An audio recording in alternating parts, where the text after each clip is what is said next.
Throwback Thursday edition of Main Street Sports Today, presented by the Tennessee Orthopedic Alliance of Columbia. I'm Maurice Patton. That's Wade Neely. I'm actually in the Lee Company studios here in Columbia today, going solo.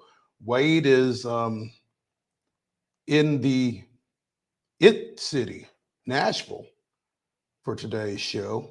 It's not as busy up there today as it's going to be tomorrow, Wade. But how's things in Nashville today? You could say, yeah, you could say it's the calm before the storm, right? Perfect.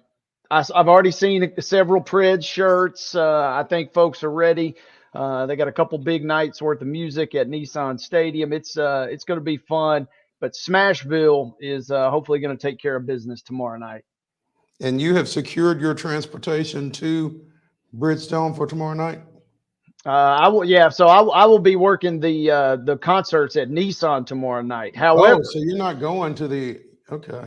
Sister will be there. Our good friend, former Martin Methodist AD Jeff Bain, he's got seats close to the ice. There will be some representation. And, Morgan Wallen, it came out today, he waived his court appearance for tomorrow because there was a chance, you could have the show postponed due to jail time. So it looks like he's going to go tomorrow night and tonight and Saturday. So I'll be tuned in. You probably, if the Preds score often enough or late enough, you might be able to hear Bridgestone from over at Nissan tomorrow night.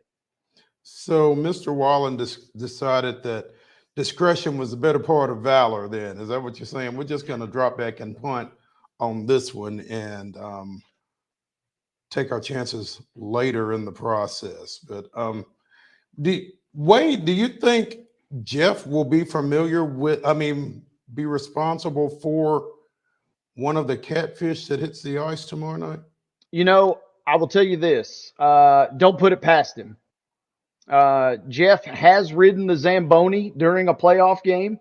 And Jeff and I, years ago, we went to a thriller, a 3-overtime Preds game versus the Sharks. So he's got some tricks up his sleeve. The early line, if you're going to put a Vegas line on it, early line would say he's not going to be a catfish thrower, but do not put anything past that man. Well, when you said he was going to be close to the ice, it just made me think, maybe he could pull something off. Now that you say that, I'm going to drop a text and just plant the seed and see if he's close enough that he could even attempt such a feat, because he's wily enough that he may give it a go. There you go. Great show today. In the second hour, we will be joined by our favorite National Basketball Association analyst, LANDEN. He's going to break down the NBA playoffs, who's gone, who's moving forward, and what to expect here over the next little bit.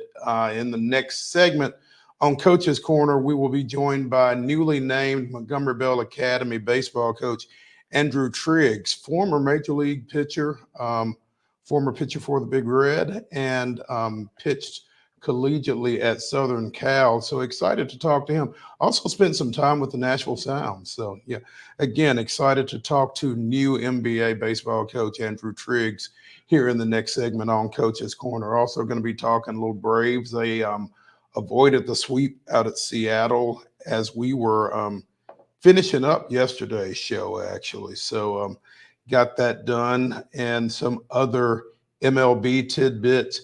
And again, it's Throwback Thursday here on Main Street Sports Today. We will be throwing it back to last week's segment where we visited with Brad Willis, the executive director of the Tennessee Sports Hall of Fame, as he was getting ready for the draft and his role with Titans Radio on that. So we will we'll be replaying that segment in the second hour as well. So stay tuned. We got some good stuff, I think. And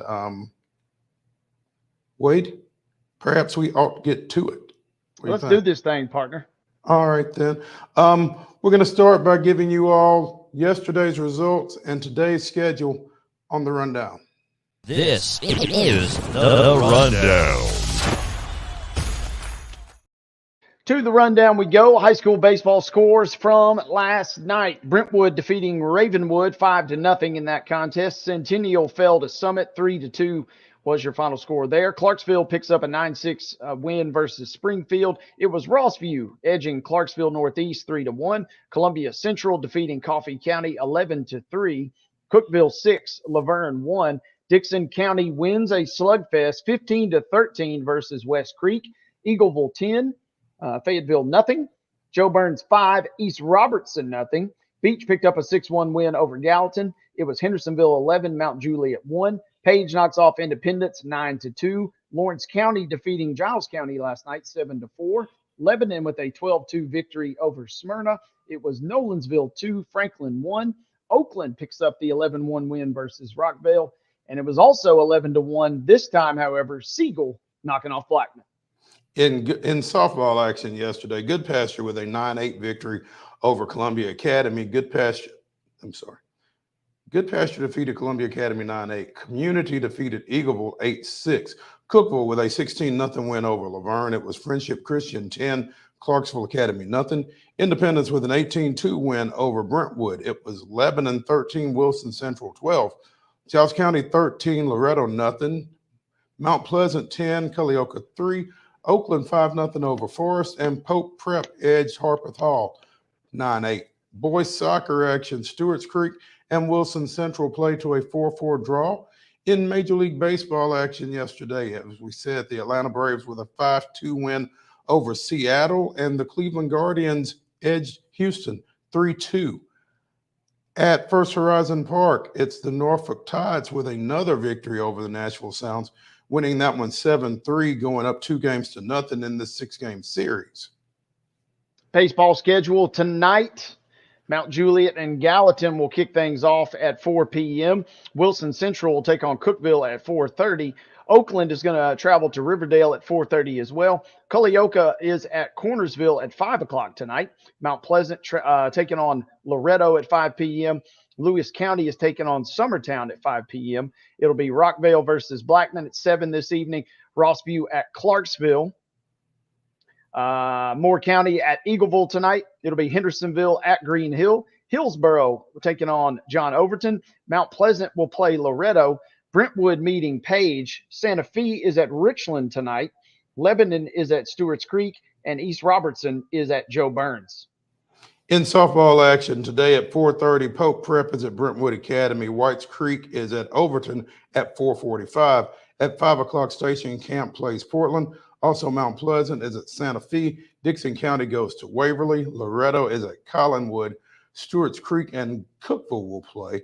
Joe Burns is at Houston County. At 6 o'clock, Shelbyville travels to Columbia Central. Also at 6 o'clock, Franklin Road Academy is at Columbia Academy. Gallatin plays at Hendersonville. Summertown hosts McNairy Central. Perry County is at Zion Christian at 6. At 7, Macon County plays White House. Lebanon is at Smyrna. Times unlisted. Hensworth is at Father Ryan. East Nashville goes to Hillsboro. Murfreesboro Central is at Lawrence County. And Clarksville Northwest goes to Stewart County. Boys soccer action tonight. We begin things at 5 o'clock as Lipscomb Academy travels to Brentwood Academy. Middle Tennessee Christian is at Friendship Christian. Columbia Academy is traveling to Mount Juliet Christian. Harpeth is at Nashville Christian tonight. Our final 5 p.m. kickoff is Ezel Harding, who's at Providence Christian. 5:30 tonight, we'll see Knowledge Academies travel to Liberty Creek. 6 p.m. this evening, West Creek is traveling to Clarksville Northeast. Waverly will be at Culleoka tonight. Franklin Christian at DCA. Montgomery Central is at Dixon County. Smyrna traveling to Laverne. Community coming into Linville to take on the Richland Raiders. Station Camp is at Shelbyville tonight. Valor Collegiate is at Spring Hill. A couple of 6:30 kickoffs this evening. DeKalb County is at Rockvale. Kirkwood is at Whites Creek. 7 p.m. showdowns. Columbia will be at Franklin County. Lawrence County will travel to Giles County in the opening round of their district tournament. Gallatin is at Hendersonville this evening. Spring Hill is at Henry County. Zion Christian will be at Loretto tonight. White House Heritage is at Rossview. Lebanon at Stewart's Creek. And a start time not available to us, but Antioch is scheduled to travel to Oakland. Oh. Major League Baseball. I got you. Major League Baseball at 7:10. Cleveland is at Houston. That game can be seen on the MLB Network and on Space City Network as well. The Nashville Sounds continue their series at First Horizon Park against visiting Norfolk. That's a 6:35 start, and at 7 on Vire. Is that what that is, Wade? I think so. VYR. Yeah, this is a Chris Yao entry here into the rundown at 7 o'clock on the VYRE network. The Nashville Cats are at the Albany Firebirds in arena ball action. So that rounds out our rundown.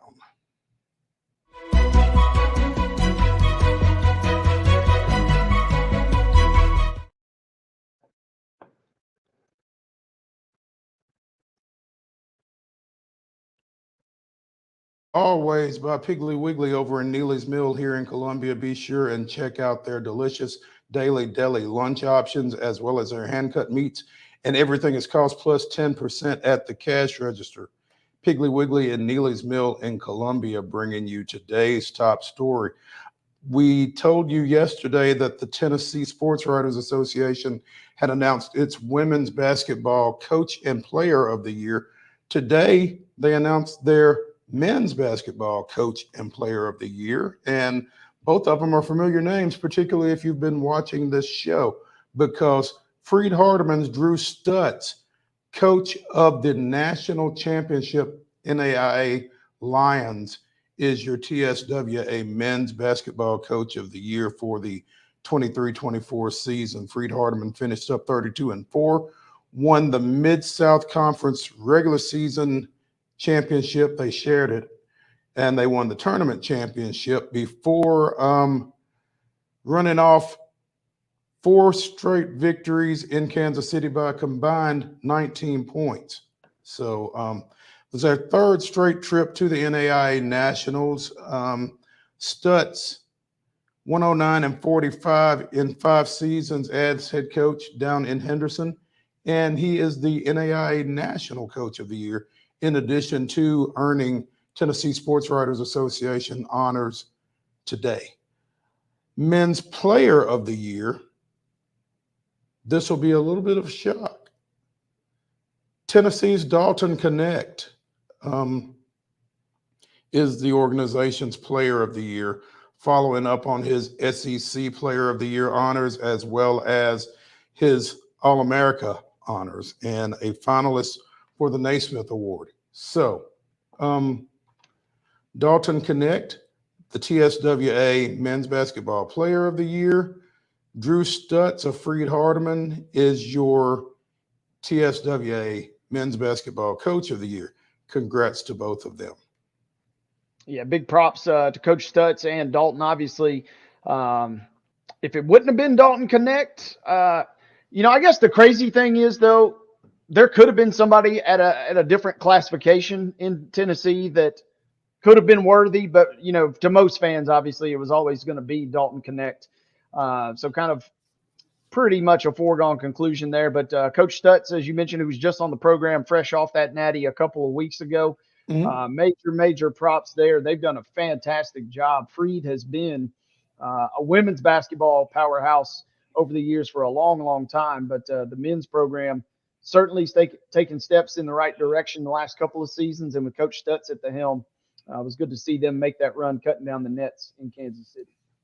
Yeah, after getting out there each of the previous 2 years as well to finally finish that off and get a victory over another perennial power, Langston out of Oklahoma, in that national championship game. And the way they did it, in particular, rallying back really late in that ball game to get that victory. So, yeah, congratulations to Drew Stutz and to Freed Hardeman on that national championship and on his Men's Basketball Coach of the Year honors from the Tennessee Sports Writers Association. Couple of local girls basketball positions have been filled here in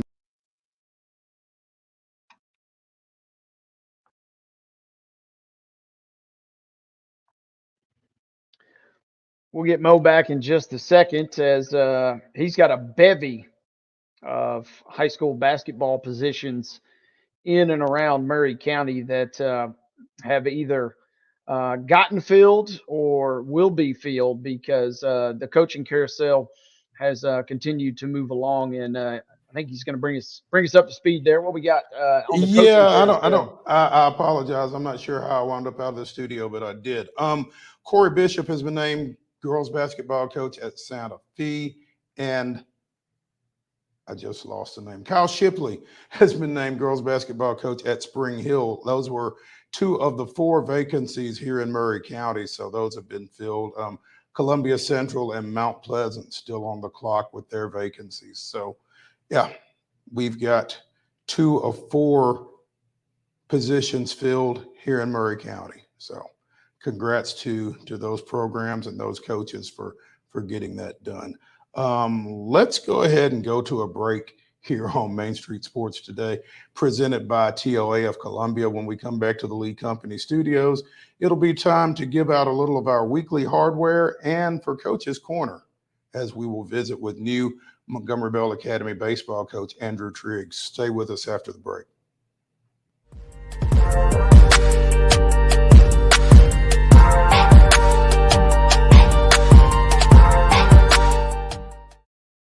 Nashville Sounds Baseball is back in Hit City for the 2024 season. Spend your nights and weekends at the ballpark with weekly giveaways, fireworks shows, throwback deals, live music, and more. Top talent will take the field at First Horizon Park against the AAA Minnesota Twins, Baltimore Orioles, Atlanta Braves, St. Louis Cardinals, Cincinnati Reds, and more. Tickets start at just $10 and are available now at NashvilleSounds.com. We will see you in Hit City.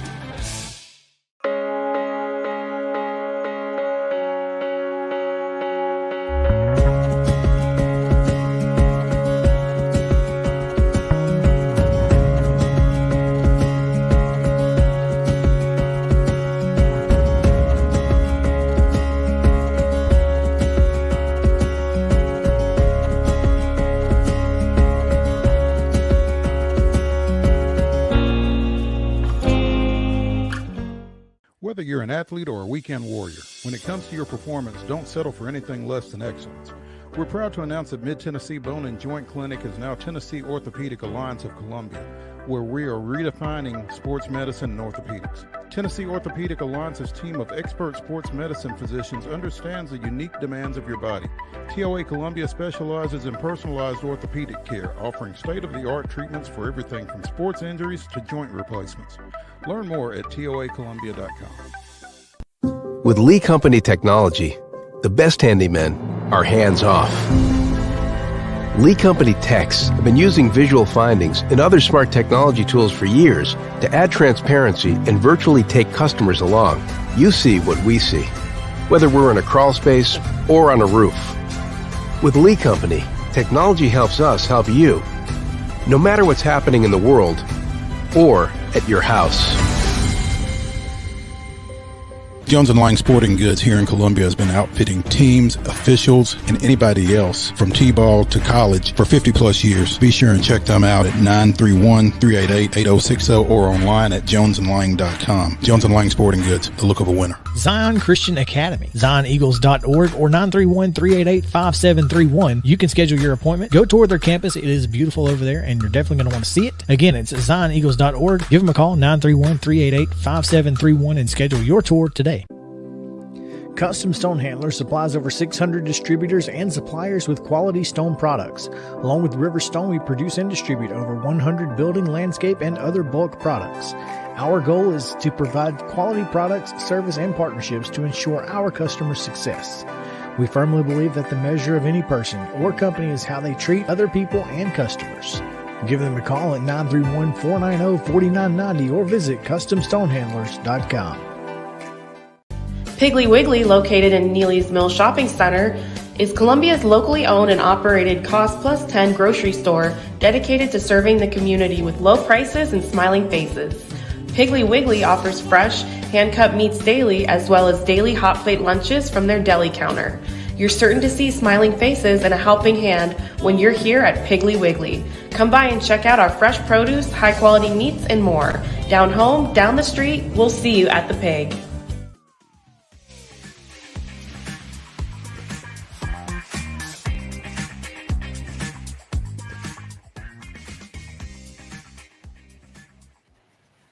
Welcome back to Throwback Thursday here on Main Street Sports Today, presented by the Tennessee Orthopedic Alliance of Columbia. I'm Maurice Patton. That's Wade Neely.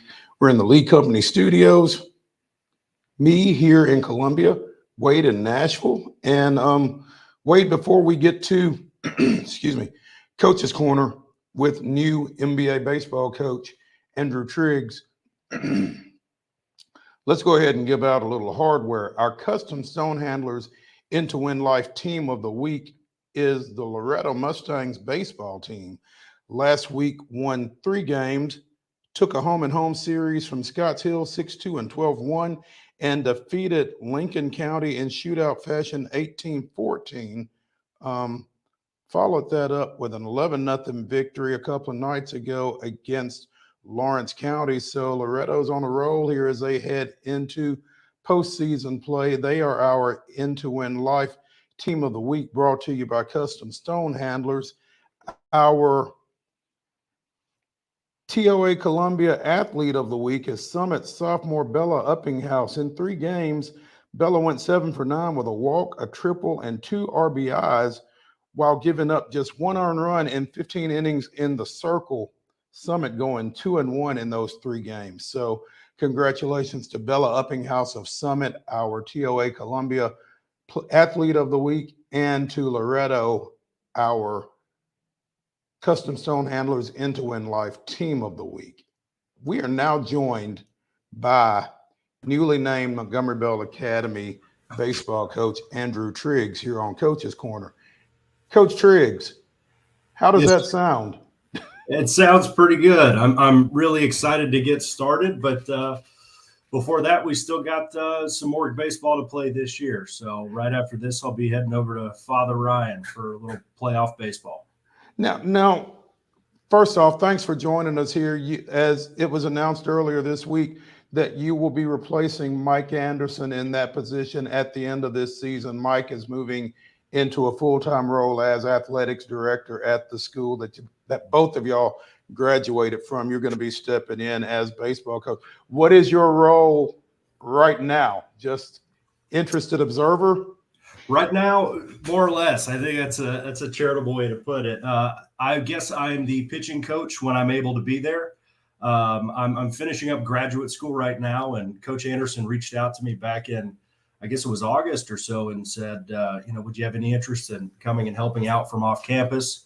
And I said, sure. It sounds like great fun to be back around a little bit of baseball. So I've been there for probably about 80% of the games this season, really gotten to know the kids well. And there's already such a strong staff in place that, I just feel fortunate to be able to get out there and help where I can. So somewhere between interested observer and assistant coach, I guess, is my current role. Okay. All right. Pitching coach sounds like it'd be right up your alley. Former pitcher at Montgomery Bell Academy, went on to pitch at the University of Southern California, drafted in 2012. Played in parts of 4 major league seasons with the Athletics, the Red Sox, and the Giants. There we go. Before retiring 4 years ago, you were in grad school. You've been working in private business. Was getting into coaching before Mike called anywhere on your radar? It was really in the back of my mind, sort of as maybe somewhere down the road. But, having spent my entire professional career truly in baseball, I thought, I want to see what else is out there. And being in business school and exploring some entrepreneurial opportunities, I liked those, but frankly, nothing has energized me as much as being back out on a baseball field this past spring. So even when I was back out there in January, February, March, as we were getting going, it still hadn't occurred to me that this might be a near-term possibility. So I was still exploring other options and avenues. And, when Coach Anderson and I had a few conversations that progressed a bit further, I started to take it seriously. And, I'm aware enough to know that opportunities like this don't just come around every 12 months. And I feel really grateful and, humbled to have the opportunity right now when I do. So when things progressed to where they did, I said, this is an opportunity I have to take. A group of kids I really enjoy being around at a school I care a lot about, playing a sport that I love. And, I like to think I know a decent amount about. So hopefully I can, provide some some guidance to these young players.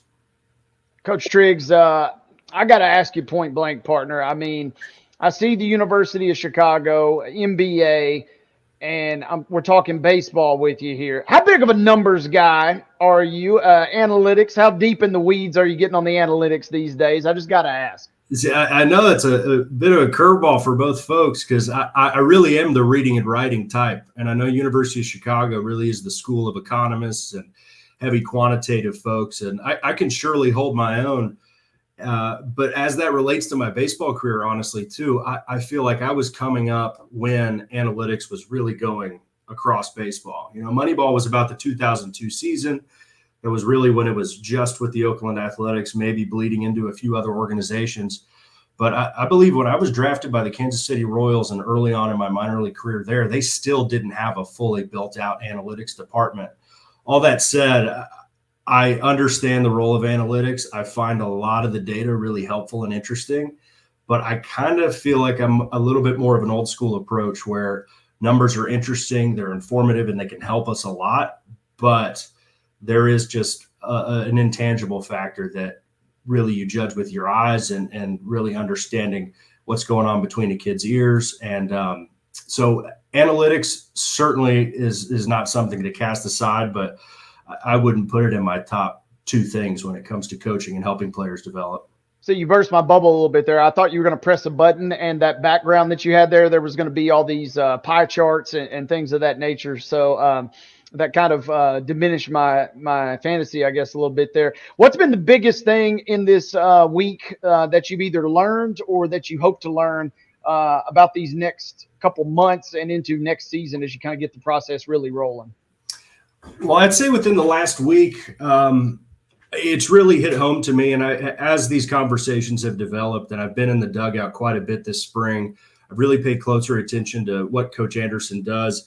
And I have a lot of respect and humility with regard to what everything a head coach has to do. And a lot of that's tactical in-game stuff that we as pitchers really don't pay all that much attention to when it's not our day to start and we're hanging out eating sunflower seeds in the dugout, or whether we're down in the bullpen. So really getting strong on the tactical in-game stuff is something that I do need to improve on, and I'm excited to, whether that's, you know, when to call a hit and run, dirt ball reads, sending runners, things of that nature. But, you know, I know myself and I know my enthusiasm and my energy for this job, and I feel confident that I can get up to speed. But I am aware there's a lot to learn about the end game. So I'm excited to start that learning process as soon as possible.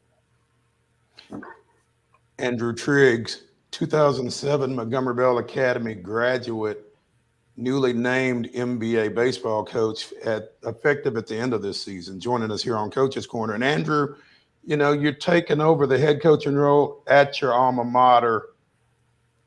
Is that added pressure, or is that a little relief? I mean, how does that go from an emotional standpoint, just in terms of how you approach that, especially in your first gig? Yeah, I think it's probably a little bit of both. Pressure because I feel like I'm inheriting a fantastic program in terms of performance and culture. It was fun Saturday at senior day being out there, and I was talking to Coach Wims and Coach Anderson simultaneously. And, you know, we had 3 generations of head coaches there at that moment. So I have a lot of respect and reverence for what they've accomplished. And so I feel some degree of pressure to live up to that. And relief might be the word for it, but I'm just thrilled to be able to represent a school I care so much about. So it's a combination of both, and I feel really, really fortunate to have this opportunity. So I'm excited. You know, again, an MBA grad, played your college ball at Southern Cal, embarked on a lengthy professional baseball career. What was it that drew you back to Nashville to even be in position to do this? Well, I married a girl from Nashville, which helped. So we got married not long ago and just welcomed our first child about 5 weeks ago. So I feel heavily rooted in the community, and maybe the personal life side had something to do with saying, you know what, let's really get back involved in this community. But frankly, I had not foreseen a move back to Nashville in my plans if you went back maybe 5 years ago, but I couldn't be happier to be back here. And that essentially is what drew me back, being closer to family and at the end of the day, I love baseball, I think, more than even I realized a few years ago. And being away from the game for a little bit, wanting to get back involved while also staying close to home and close to family, it really is the best of both worlds. I noticed that 2020 was your last season of pro ball. Was that a COVID-driven situation, or is that a decision that you feel like you would have arrived at even in a, quote, normal year?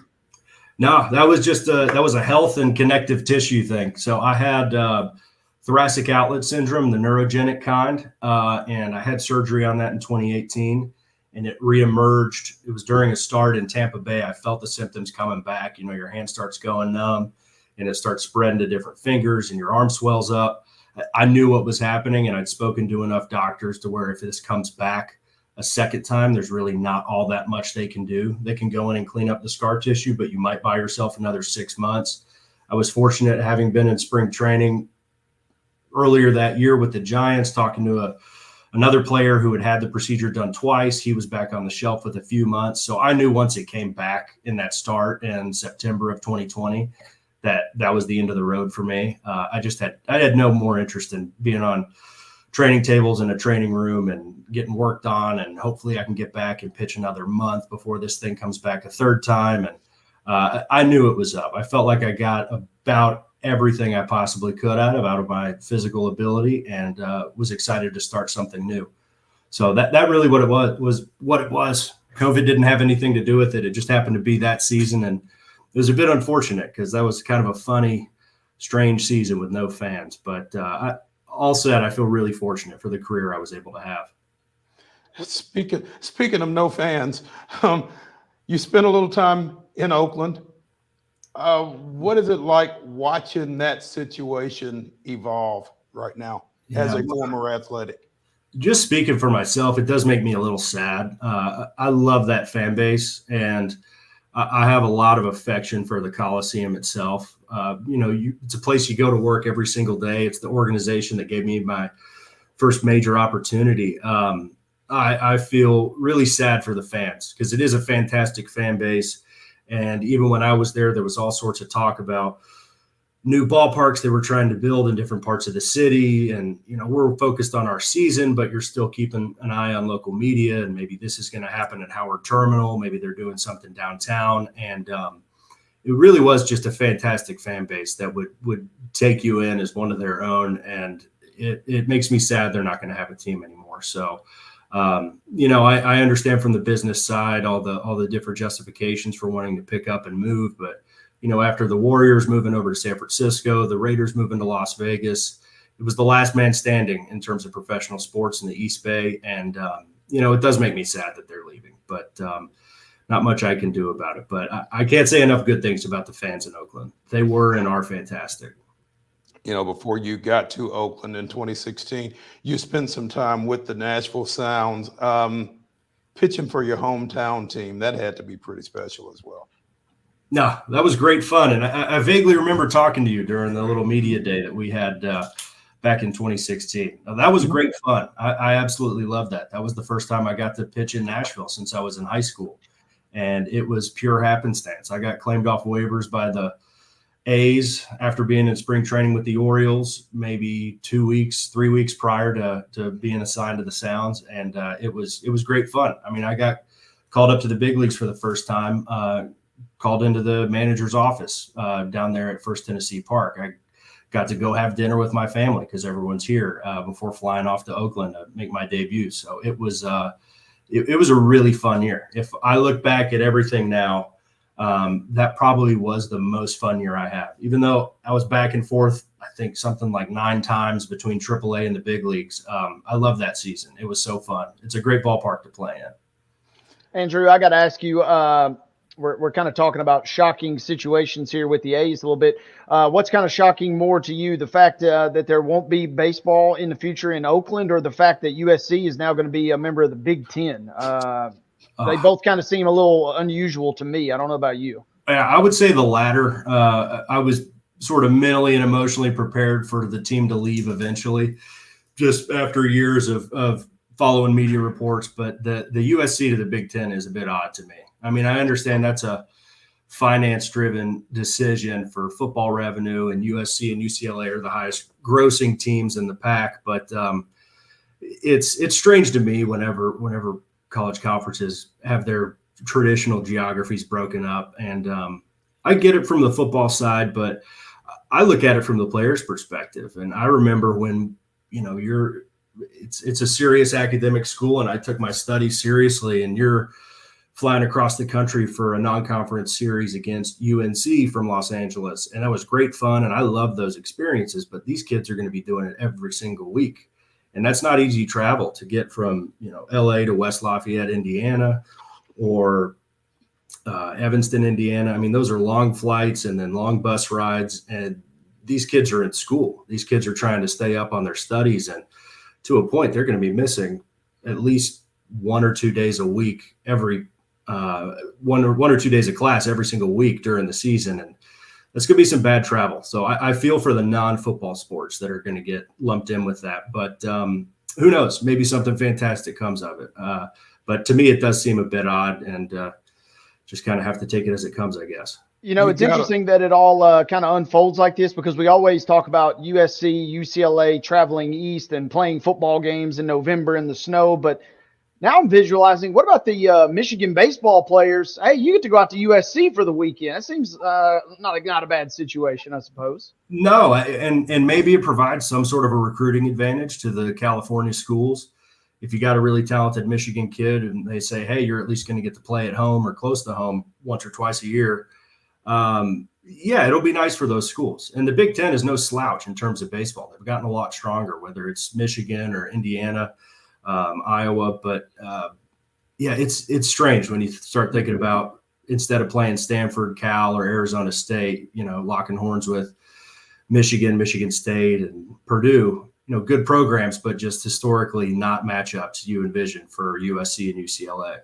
You love to be coming out of the bullpen for USC in Happy Valley, don't you? Yeah, absolutely. So it's warming up takes on a whole different. Yeah. It used to be you'd have 1 or 2 bad draws every spring when you were at USC, and it was if you had to go to Pullman, Washington in March or April, and you just kind of mentally prepare for it. But I don't know, maybe it'll make the kids tougher. They'll get used to it. But yeah, being a starting pitcher in cold weather is no problem. Being a reliever in cold weather, that's tough. That's tough. There we go. Andrew Triggs, the new baseball coach at Montgomery Bell Academy, joining us here on Coach's Corner on Main Street Sports today. Andrew, appreciate your time, man. And tell Mike I said hey, and good luck to y'all the rest of this spring before you take it over. I will. Thank you so much, and go Big Red. All righty. Thank you. Hey, let's go ahead and go to a break here from the Lee Company Studios on Main Street Sports today, presented by TOA of Columbia. When we come back, I'm talking a little Braves, a little Major League Baseball, so stay with us after the break.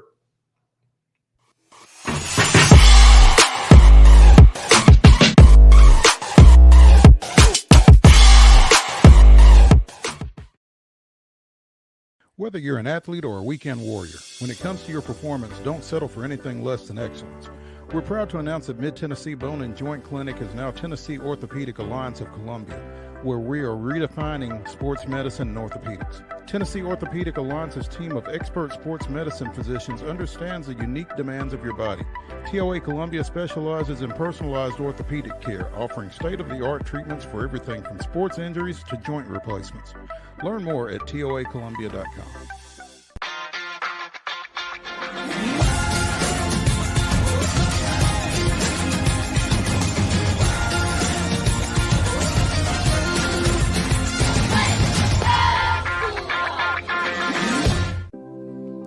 Custom Stone Handler supplies over 600 distributors and suppliers with quality stone products. Along with River Stone, we produce and distribute over 100 building, landscape, and other bulk products. Our goal is to provide quality products, service, and partnerships to ensure our customers' success. We firmly believe that the measure of any person or company is how they treat other people and customers. Give them a call at 931-490-4990 or visit CustomStonehandlers.com. Nashville Sounds Baseball is back in Hit City for the 2024 season. Spend your nights and weekends at the ballpark with weekly giveaways, fireworks shows, throwback deals, live music, and more. Top talent will take the field at First Horizon Park against the AAA Minnesota Twins, Baltimore Orioles, Atlanta Braves, St. Louis Cardinals, Cincinnati Reds, and more. Tickets start at just $10 and are available now at NashvilleSounds.com. We will see you in Hit City. With Lee Company technology, the best handymen are hands-off. Lee Company techs have been using visual findings and other smart technology tools for years to add transparency and virtually take customers along. You see what we see, whether we're in a crawl space or on a roof. With Lee Company, technology helps us help you, no matter what's happening in the world or at your house. Piggly Wiggly, located in Neely's Mill Shopping Center, is Columbia's locally owned and operated Cost Plus 10 grocery store dedicated to serving the community with low prices and smiling faces. Piggly Wiggly offers fresh, hand-cut meats daily as well as daily hot plate lunches from their deli counter. You're certain to see smiling faces and a helping hand when you're here at Piggly Wiggly. Come by and check out our fresh produce, high-quality meats, and more. Down home, down the street, we'll see you at the Pig.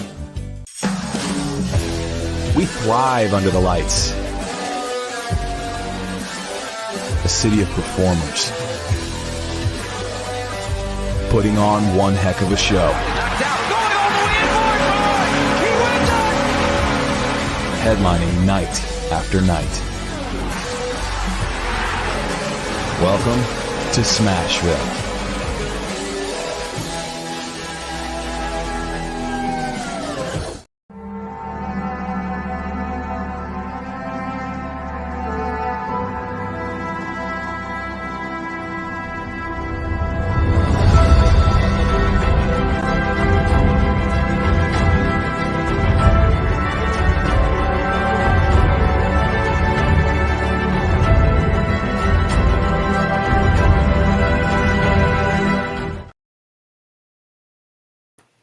May 2nd, 1987, with apologies in advance to Wade. Greg Nettles and Deion James each hit grand slams. Nettles a pinch hit bomb, and Ozzie Virgil added a solo shot in the Braves' 12-8 win over visiting Houston. Nettles' slam in the sixth broke open a 3-2 contest, and James made it a 12-2 game before the Astros scored a couple late. It marked the second time in franchise history the Braves had hit 2 grand slams in a game. The previous occurrence was by pitcher Tony Cloninger, who hit both of them in 1966. That was this day in Braves history. Why you got to do me like that, man? Hey, man, it was just the luck of the research, I guess. It's nothing personal, strictly business. I understand. You know, my 8-month-old self really still kind of holds that one close to the vest. But it's okay. I'm working on it. It's a daily process. But another old joke again with the old jokes. Here's what's funny to me: when I first saw this, where I go to look up these historical tidbits, I did not, and I do not remember Greg Nettles as a Brave. No, when you mentioned the name, that didn't trigger anything for me. I remember Deion James. I certainly remember Ozzie Virgil, as Skip Carey used to pronounce it. But I do not remember Greg Nettles. I only remember him with the then Cleveland Indians and with the New York Yankees. Clearly, this was at the end of his career, but I do not remember Greg Nettles in Atlanta.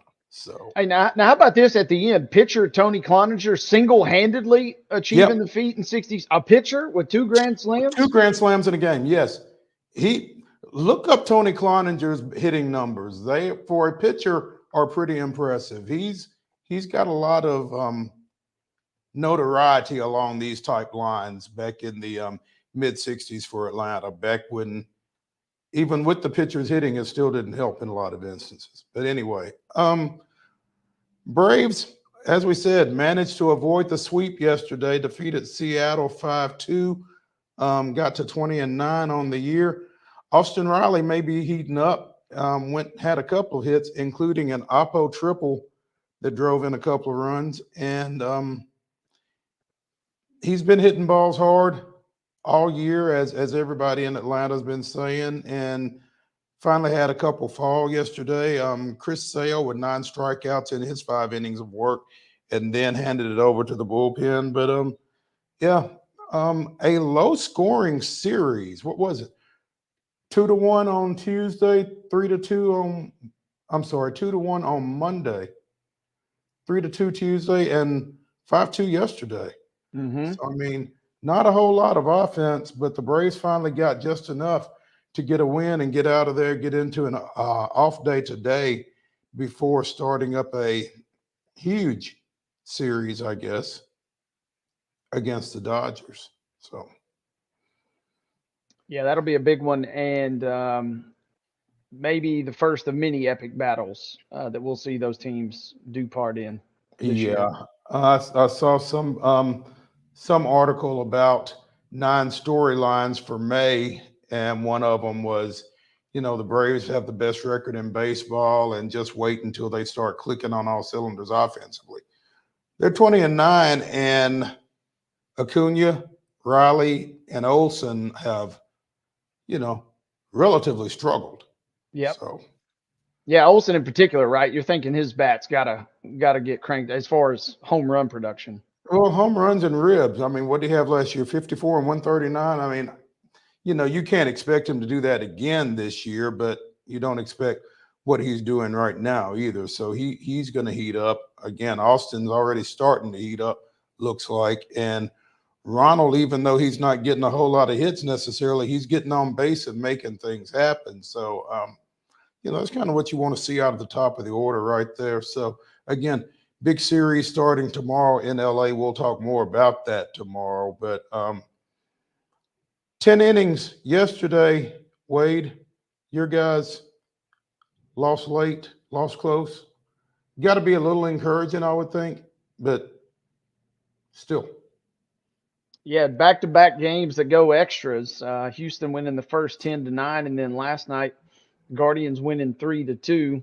They'll get ready to throw down for, I guess, winner take all, as it were, tonight. You love the it's symmetrical if nothing else. Cleveland's 20-10, Houston's 10-20. Oh, nice. So they'll get it on tonight at 7:10, which should be a good one. Would love to come out of that because I feel who did we say? Houston's got the Mariners coming up this weekend. Then they got the Yankees right after that. So they got a couple big series all in a row here. So it'd be nice to keep a little of that momentum that they picked up, we thought, from Colorado, and then winning the opener in the series. You feel like there's going to be some runs scored in this one tonight. Logan Allen starting for Cleveland, got a 5.46 ERA, 3-1 on the year. Spencer Arrighetti 0-3 with a 10.97 since being called up earlier this year. So could be another offensive game, more like the Tuesday night affair. I would say so. And Mo, while you were talking about the Braves and heating up, you probably already know this, but this blows my mind. The hottest team in baseball right now, they've won all 10 of their last 10 games, and they currently are in 4th place in their division. Do you know the team of which I speak? The White Sox? No, who?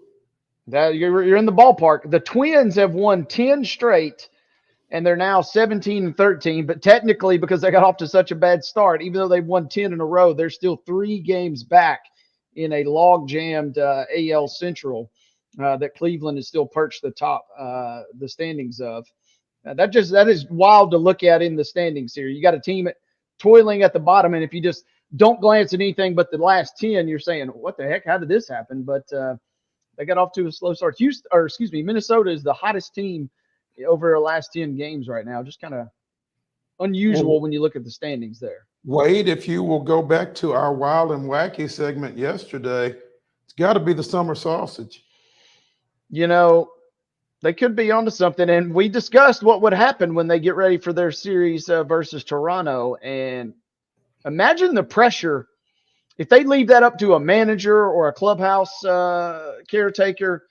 If something happens to that precious sausage, these guys, I'm not saying it'll be all-out war, but I mean, I would not want that responsibility right now. It could be ugly. It could absolutely be ugly. We didn't manage to talk a couple of days ago about the brawl between the Rays and the Brewers, but it was significant as a couple of Brewers pitchers got their punishments yesterday. Abner Uribe is set down for 6 games. Freddie Peralta for 5 for their roles in that brawl on Tuesday night. Excuse me. Tampa Bay outfielder Jose Siri got a 3-game suspension. It was later reduced to 2. Milwaukee manager Pat Murphy was set down for a pair of games. All 4 of those guys got fines as well. Uribe and Peralta both appealed, and so their disciplines have kind of been stayed until those appeals are heard. Yesterday, Uribe was optioned to the Nashville Sounds. So I don't know if his suspension would take effect here or when he goes back up or how that works. But the Brewers and the Rays are dealing with some stuff.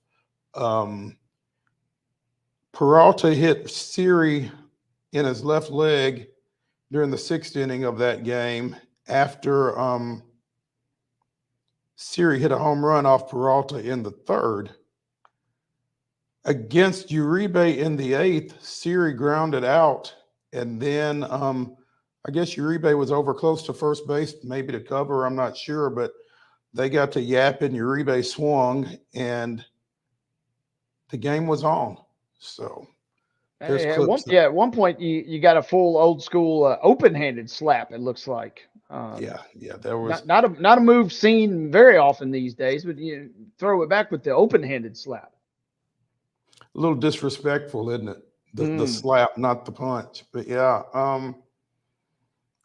interesting stuff. I didn't know that there was beef between Tampa Bay and Milwaukee, of all people or all teams. But yeah, nothing about that makes sense from a long-standing sense, right? I mean, how often do they play?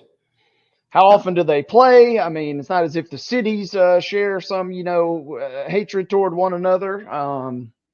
Kind of unusual. It's very unusual when you think about it. So yeah, but got some guys that'll be sitting a little bit here.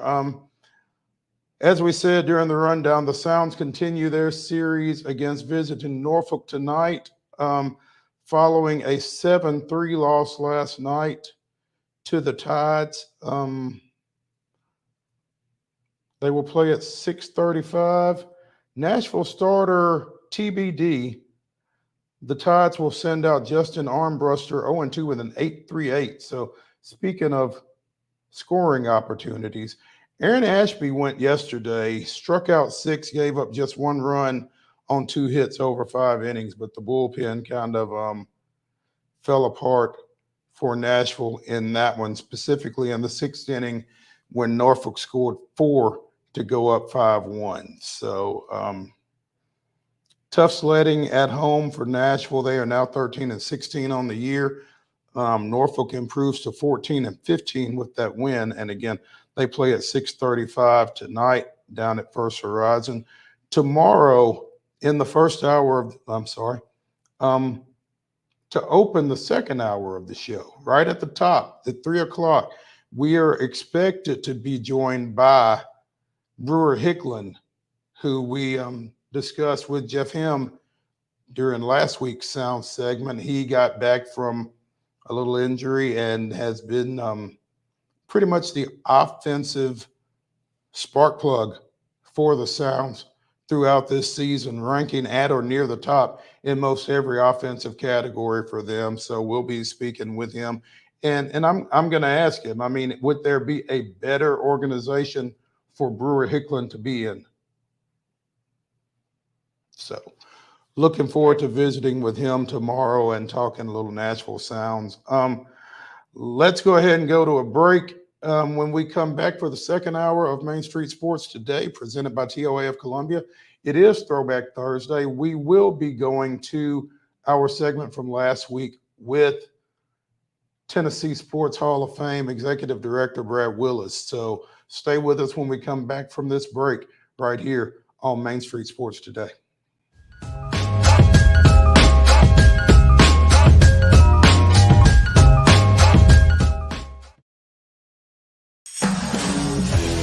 We thrive under the lights.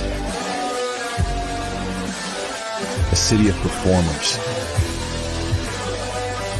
Putting on one heck of a show.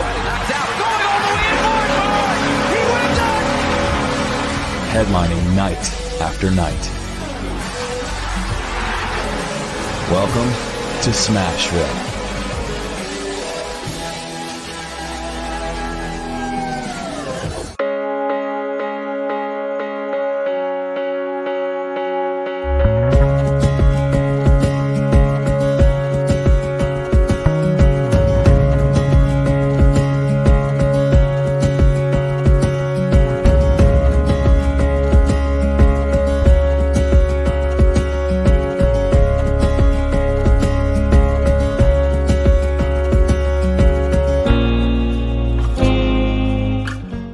Whether you're an athlete or a weekend warrior, when it comes to your performance, don't settle for anything less than excellence. We're proud to announce that Mid-Tennessee Bone and Joint Clinic is now Tennessee Orthopedic Alliance of Columbia, where we are redefining sports medicine and orthopedics. Tennessee Orthopedic Alliance's team of expert sports medicine physicians understands the unique demands of your body. TOA Columbia specializes in personalized orthopedic care, offering state-of-the-art treatments for everything from sports injuries to joint replacements. Learn more at toacolumbia.com. With Lee Company technology, the best handymen are hands-off. Lee Company techs have been using visual findings and other smart technology tools for years to add transparency and virtually take customers along. You see what we see, whether we're in a crawl space or on a roof. With Lee Company, technology helps us help you, no matter what's happening in the world or at your house. Jones & Lang Sporting Goods here in Columbia has been outfitting teams, officials, and anybody else from T-ball to college for 50 plus years. Be sure and check them out at 931-388-8060 or online at jonesandlang.com. Jones & Lang Sporting Goods, the look of a winner. Zion Christian Academy, zioneagles.org or 931-388-5731. You can schedule your appointment. Go tour their campus. It is beautiful over there, and you're definitely going to want to see it. Again, it's zioneagles.org. Give them a call, 931-388-5731, and schedule your tour today. Piggly Wiggly, located in Neely's Mill Shopping Center, is Columbia's locally owned and operated Cost Plus 10 grocery store dedicated to serving the community with low prices and smiling faces. Piggly Wiggly offers fresh, hand-cut meats daily as well as daily hot plate lunches from their deli counter. You're certain to see smiling faces and a helping hand when you're here at Piggly Wiggly. Come by and check out our fresh produce, high-quality meats, and more. Down home, down the street, we'll see you at the Pig. Nashville Sounds Baseball is back in Hit City for the 2024 season. Spend your nights and weekends at the ballpark with weekly giveaways, fireworks shows, throwback deals, live music, and more. Top talent will take the field at First Horizon Park against the AAA Minnesota Twins, Baltimore Orioles, Atlanta Braves, St. Louis Cardinals, Cincinnati Reds, and more. Tickets start at just $10 and are available now at NashvilleSounds.com. We will see you in Hit City.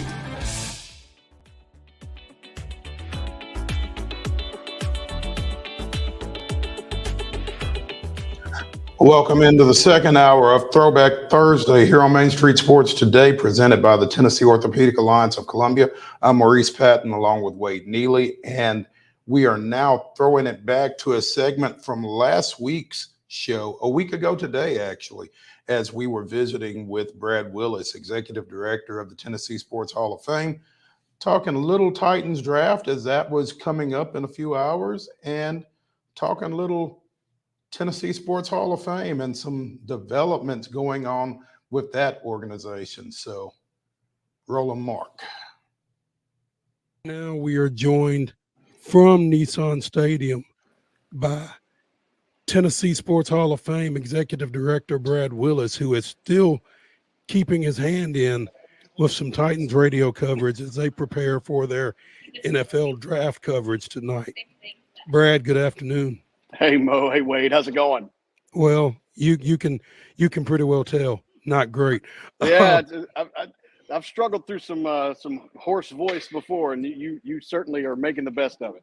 I'm trying, man. I'm really trying, but I don't think it's great radio, but I'm doing what I can. Hey, what exactly are you doing with the Titans radio tonight? So tonight at 6 on the Titans Radio Network and the flagship here in Nashville, we start wall-to-wall coverage of the first round of the NFL Draft, and with a special emphasis on the Titans picks.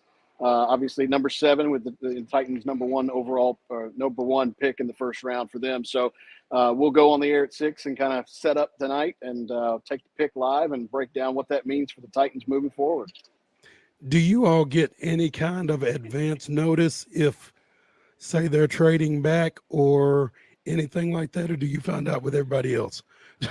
It's happened both ways. And I say advance notice, I'm talking maybe 20, 30 seconds. I think a lot of what happens on television, at the draft, a lot of that is being done, behind the scenes. They've got to stitch a name on a jersey and they've got to do all those kinds of things. So sometimes those things happen. We found out about the A.J. Brown trade seconds before it was announced. And so, that you remember that being on, draft night. And so we'll occasionally kind of get the scent of where things might be going. But most times we find out when everybody else does, when the commissioner comes out and makes the announcement. And, that's always one of the more fun events. We generally broadcast here at Nissan Stadium or at some Titans season ticket holder event. And, to see the reaction of the fans, for what the pick is, it's always fun to see. Live radio at its finest, huh? That's right. Mo and Brad, that reminds me, the year was 2007, and I was a young intern for you guys at Titans Radio, and we were huddled in the studios as the Titans.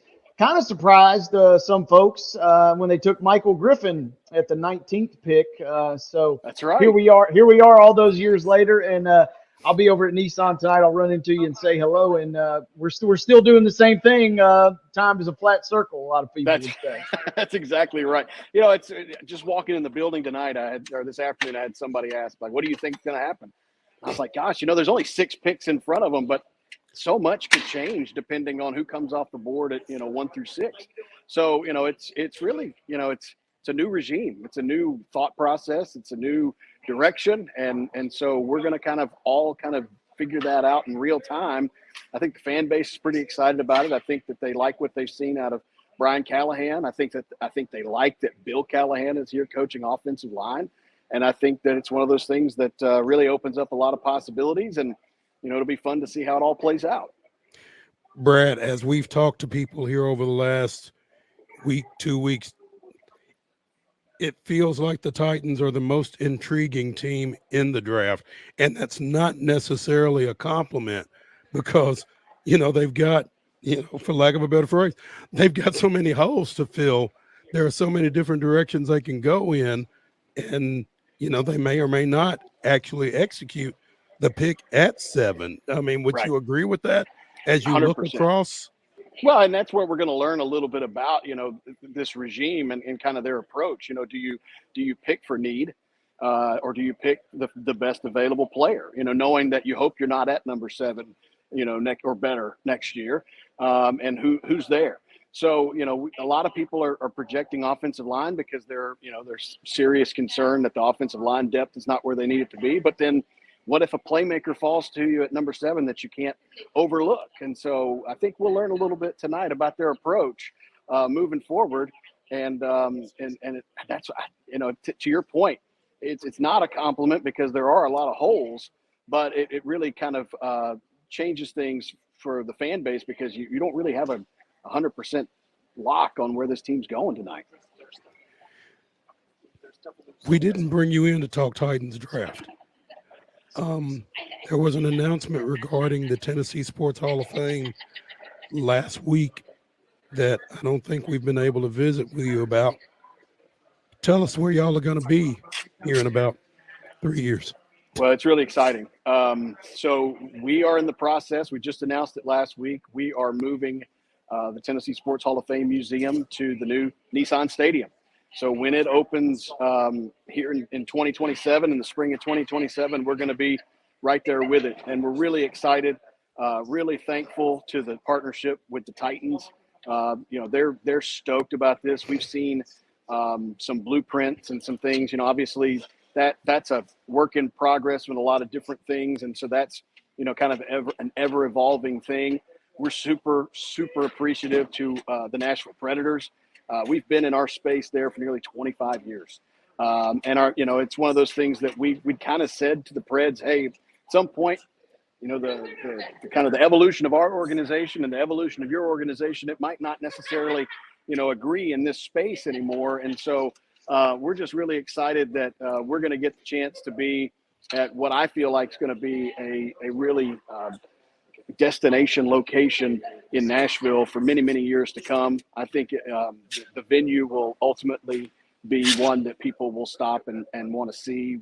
The plan right now is that the Tennessee Sports Hall of Fame is accessible from the outside world. So just like we are now, where we have, field trips and tour groups and visitors just coming throughout the day, they'll still be able to access us, throughout the week and learn a little bit about the state of Tennessee. And we're going to take a space that at this point is 25 years old, and we're going to now reimagine it. We're going to reimagine it for a space that opens in 2027 that, we think will be here for many, many decades. And so we want that new space to kind of tell some of the stories that have happened over the last couple of decades and really set us up to be able to tell the stories of things that haven't even happened yet. So it's an exciting time for our organization. It's one that, it's one thing about that announcement is that the current space is going to close after May 15th of this year. Part of that is we were coming up on the expiration of a lease. The other part of that is that we're going to need some time and organization to be able to build out some of this new space. And so when you think about what that process looks like, there's bulldozers going across the way, digging out holes for the space now. And, once things start going up, we're going to be in there with that construction process too. And so, we're looking forward to that and really hope that people who appreciate our space, who appreciate sports in the state of Tennessee, or maybe who have never been able to visit us before, will do that, over the next, 3 or 4 weeks and come pay us a visit and see us before we close up shop. And then down the line, we'll have some exciting announcements. I don't think we'll be completely dark from an outreach perspective. We're going to be able to kind of take our show on the road a little bit, and we'll have some of those things to announce later. But it's an exciting time, and I think that the new Nissan Stadium and Tennessee Sports Hall of Fame will be an absolute fit for both parties. It's one of those situations, Brad, I guess, where you kind of got to take a couple of steps back to take a bunch of steps forward. I mean, you guys are going to be dark for what, almost 3 years, basically? It'll be somewhere around that. And then and there are opportunities that we may not be completely dark. But knowing that we're moving and knowing that we're, coming up on the expiration of a lease, it's one of those things that just kind of times out the way that it does. And it really gives us a chance to kind of step back and evaluate how we handle our outreach. And so there may be things that come up. There may be a temporary location that comes together over the next little bit. There are some things that are kind of in the works in the background that we think, may come together, but we aren't really kind of ready to roll those out yet. But the one thing that we know for certain is that 2027 we'll be right there at the new Nissan Stadium, and it should be just a top of the line space for people to come check out and learn about sports in the state of Tennessee. Brad, you guys already had a fantastic facility, but it seems like this is a perfect, obviously, fit and opportunity. But it also seems like, is this a chance, hey, while the checkbook is out, this is a chance to really just blow this thing out of the water in conjunction with the new Nissan Stadium from a amenity standpoint? Is any idea too big for you guys right now? Well, that's part, to go back to Mo's point, part of the next 3 years is kind of on me, because we are, a nonprofit organization. We're in the process of raising capital to, kind of like flesh out what this looks like. We've talked to several companies who are, well-versed in putting together venues like this. And it's amazing, the stories that they can tell and the way that these things are constructed now. And so, you can look at some of these things and they are the absolute top of the line technology. And then you have some things, it's really an interesting thing because we've talked about where do you strike the balance between a physical artifact that you can go in and see, something tangible versus, interactive or experiential type things. And so we're trying to find, the right fit for that while we're telling the story of over 500 inductees over the last, 59 years, which is an incredible group. And we're really lucky that they all come from the state of Tennessee and we're able to tell their story. Brad Willis, Executive Director of the Tennessee Sports Hall of Fame, joining us here on Main Street Sports Today, presented by the Tennessee Orthopedic Alliance of Columbia. Brad, how many state sports halls of fame are there, and do you administrators, talk, compare notes, that kind of thing? Do you try to kind of steal from other folks? We do. Yeah. I mean, a lot of the best ideas are stolen. I've had the chance to meet in person with the executive director of the Alabama Sports Hall of Fame. I've talked at length with Mississippi and Georgia's Sports Halls of Fame. Kentucky's is different. Kentucky has an exhibit. They used to have an exhibit at Freedom Hall. I believe they have an exhibit at the Yum Center now, but they don't have a physical Hall of Fame. Florida no longer has a physical Hall of Fame. And it's, it's interesting because some of them are operated as state entities, and some of them are like us and they're 501c3s. And so, there's a little bit to learn from everybody, and we've compared notes. And there's a great organization that we're a part of called the International Sports Heritage Association, and not just state halls of fame, but many different kinds of sports hall of fame, motorsports hall of fame, all those kinds of things. So it's good to be able to kind of share ideas. We get together once a year for a conference and kind of talk through best practices and things that work. We've got an email thread going right now about banquets and how long they should run and how those all work for everybody. And so it's always interesting to see how other people do it. I give big kudos to the TSSAA and how they handle their Hall of Fame event.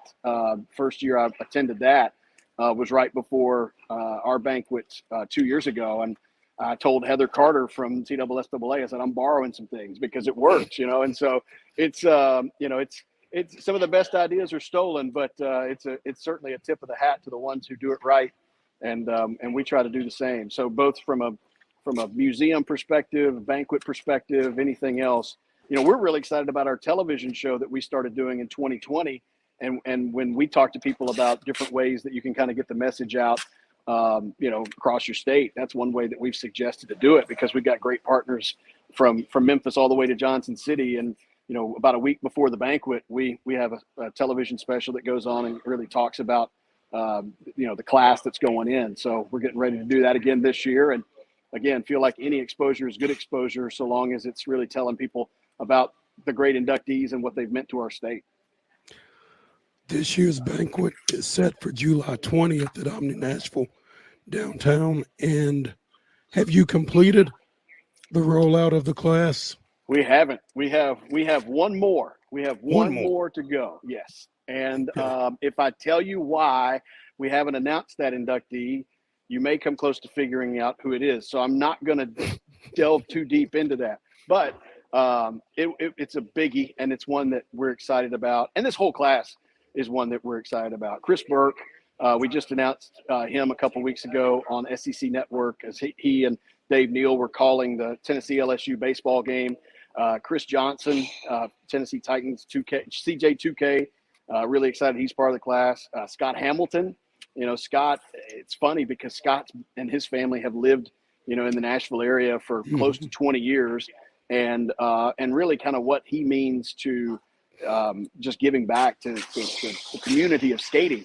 It means so much. And this is the 40th anniversary of his gold medal in Sarajevo. And it's just, it's incredible that is all kind of lined up. But we've got some great, Fred Warren, longtime golf coach at East Tennessee State.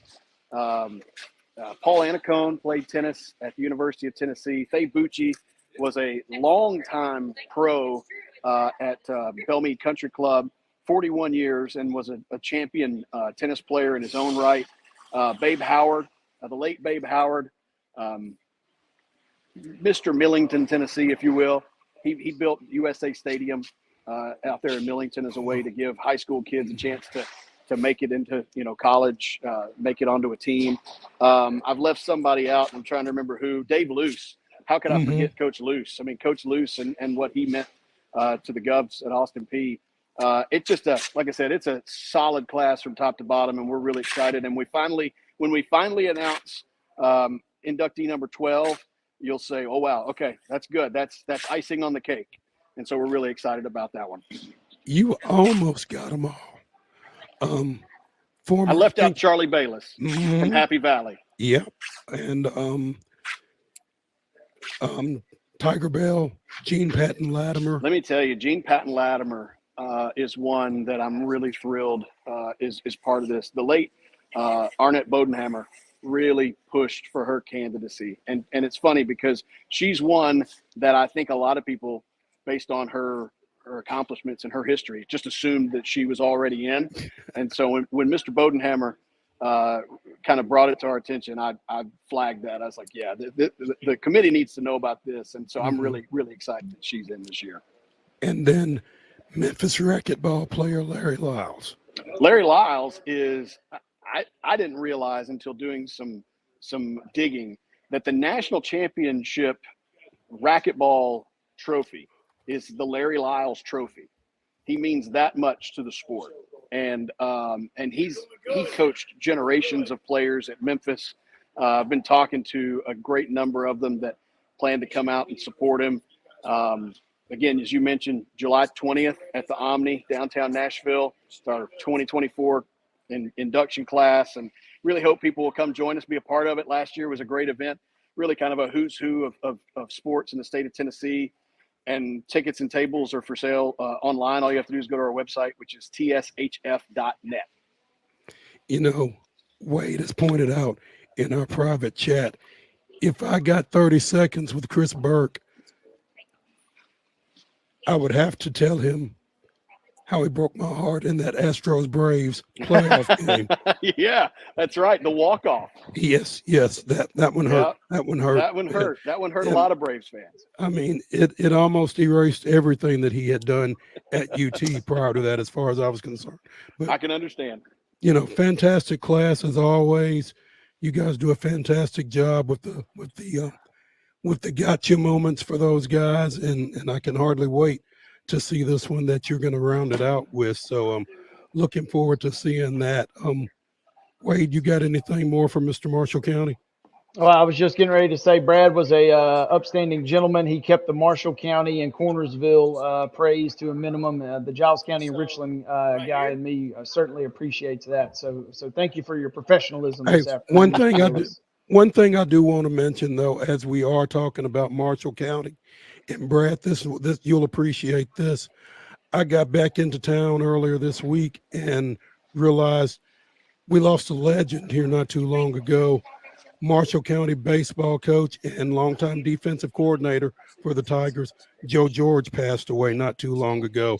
And, oh, man. He was one of a kind. He was absolutely one of a kind. Let the Tigers. Yeah, I made it to the visitation on Friday night. I had to go to Knoxville for the Chris Burke announcement on Saturday, so I made sure to go to the visitation on Friday night. I got there with about an hour to go, and still waited in line for an hour and a half to talk to his family. Just the outpouring of support from that community. I mean, it just shows how much he meant, not just from a coaching perspective, but involved in his community, involved in his church. He was still teaching the teenagers at Sunday school every Sunday morning. His sons, Daniel and Jeremy, about my age, his daughter, Kristen, his wife, Jane, just an absolute pearl of a man, just unbelievable. And I told his sons, I said, one thing that you'll never forget is just what a good man your dad was. And, really sad that he's gone. He touched a lot of individuals, both through sports and just by the kind of person that he was. But you're right. Coach George will be missed for sure. Absolutely. Brad, we appreciate it. Have fun. It's the next 3 days. And we'll catch up with you hope to catch up with you between now and the 15th. Maybe we can come down and do a show before y'all close it down. So that sounds good. Let's do it. We'll see if we can figure that out. But we appreciate you.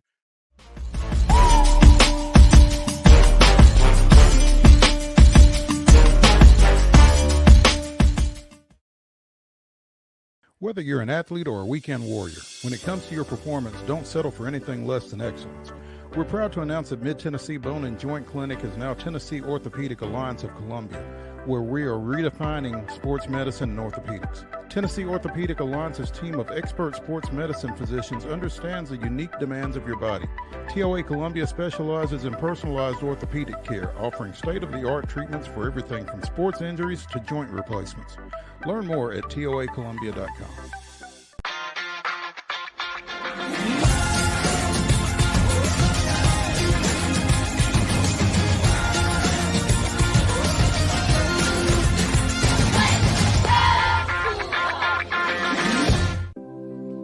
Custom Stone Handler supplies over 600 distributors and suppliers with quality stone products. Along with River Stone, we produce and distribute over 100 building, landscape, and other bulk products. Our goal is to provide quality products, service, and partnerships to ensure our customers' success. We firmly believe that the measure of any person or company is how they treat other people and customers. Give them a call at 931-490-4990 or visit CustomStonehandlers.com. With Lee Company technology, the best handymen are hands-off. Lee Company techs have been using visual findings and other smart technology tools for years to add transparency and virtually take customers along. You see what we see, whether we're in a crawl space or on a roof. With Lee Company, technology helps us help you, no matter what's happening in the world or at your house. Piggly Wiggly, located in Neely's Mill Shopping Center, is Columbia's locally owned and operated Cost Plus 10 grocery store dedicated to serving the community with low prices and smiling faces. Piggly Wiggly offers fresh, hand-cut meats daily as well as daily hot plate lunches from their deli counter.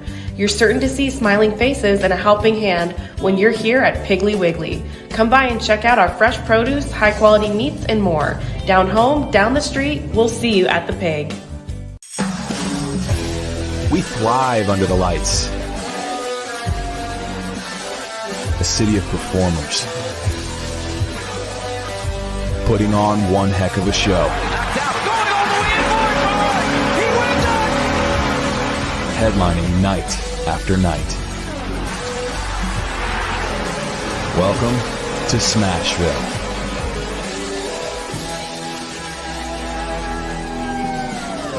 Nashville Sounds Baseball is back in Hit City for the 2024 season.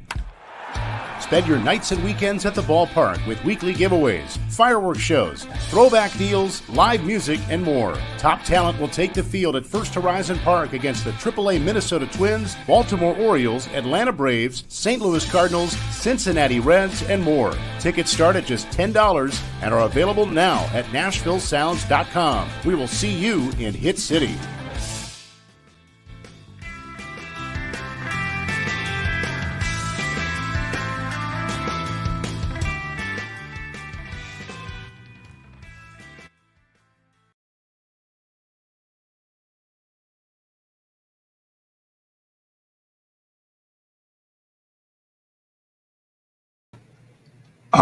We are back.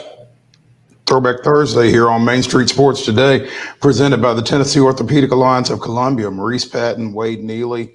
Again, anytime we get to spend with Brad Willis is good stuff, and he never disappoints. So that was a fun Throwback Thursday segment there. And moving right along, speaking of never disappointing, our NBA expert, LANDEN SECREST, now joining us, talk a little playoffs.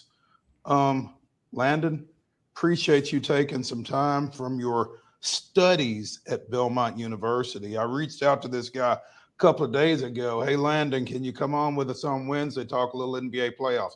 I can't. I got an exam. That's dedication, though. Dedication to the studies and the craft. We appreciate that very much, LANDEN. Hashtag priorities there. Yeah. Are you done Yes, yes, I'm done. I finished my last exam yesterday at 11 a.m., so I'm done. Congrats. So, are you now a senior? Yes, I am a senior entering year 4 of college. Time is really flying. Don't rush it, man, because you're going to be out a lot Mm. longer than you are in for sure. But congratulations. So are you in line to graduate this time next year? Then is that the plan? I'm actually in line to graduate in December, so a little bit earlier than expected. Hashtag overachiever. Mm-hmm.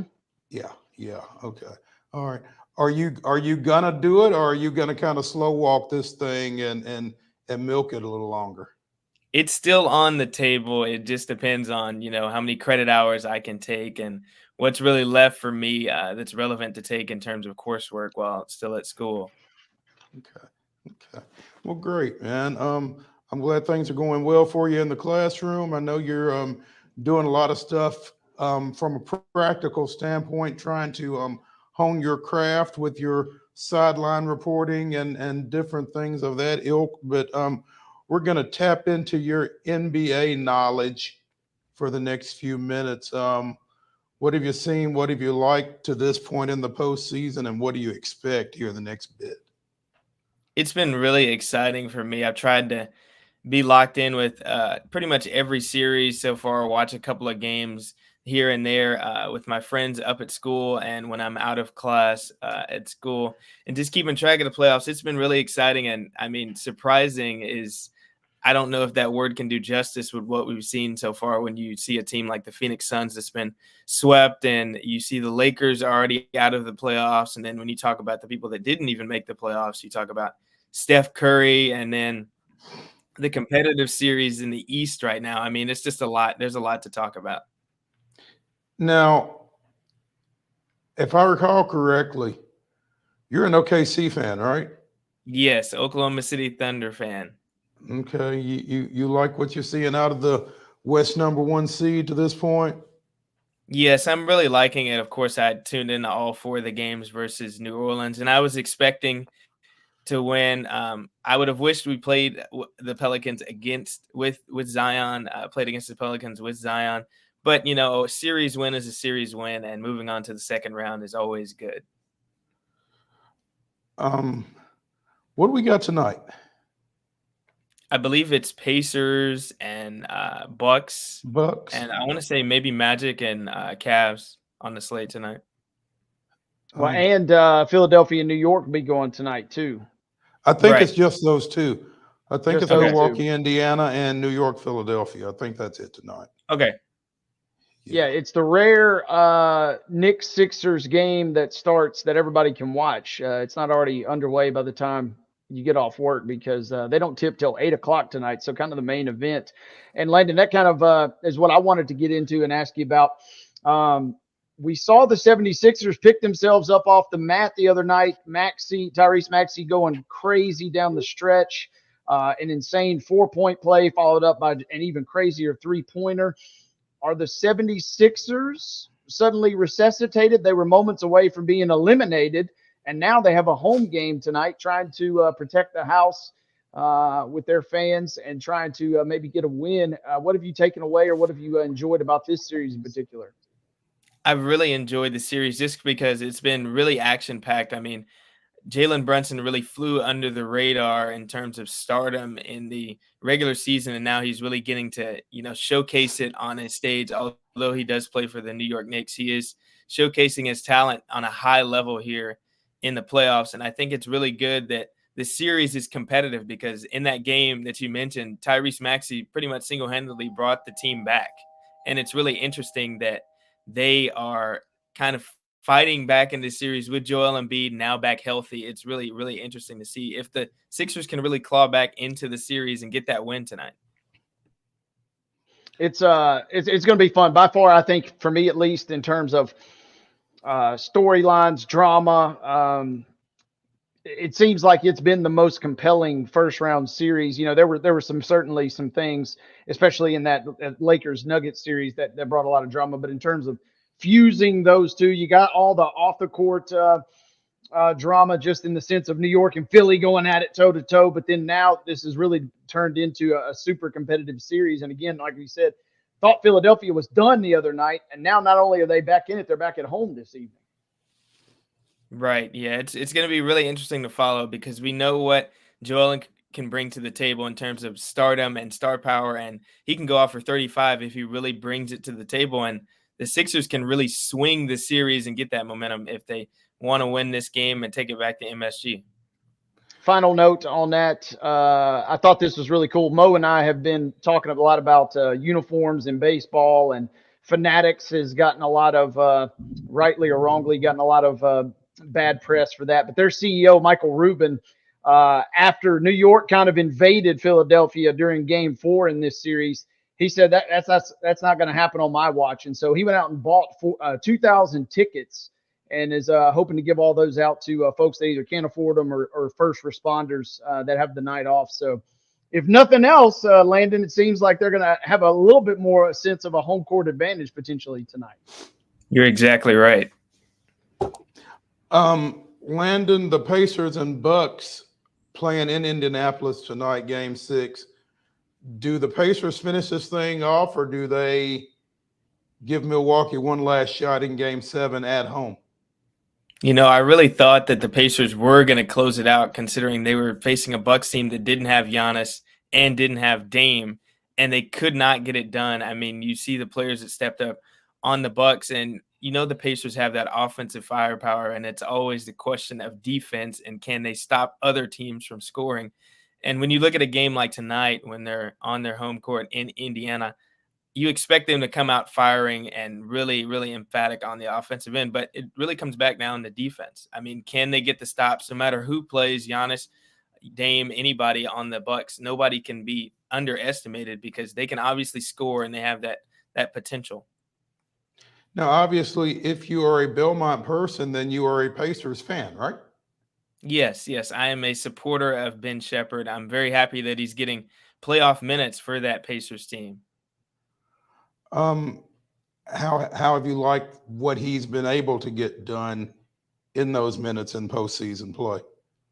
I mean, he's from what I've watched in the games that I've tuned into, he's really making the right plays, whether it's making an acrobatic layup that I saw a couple of games ago, or making a contested three, wide open three, making the timely shots that he needs to make, and then passing to Pascal Siakam and Tyrese Halliburton and whoever he needs to pass to, Miles Turner, in the timely matters that he needs to throughout the game. So although he's a rookie, I think he's really making the right plays, and that's why he's on the court.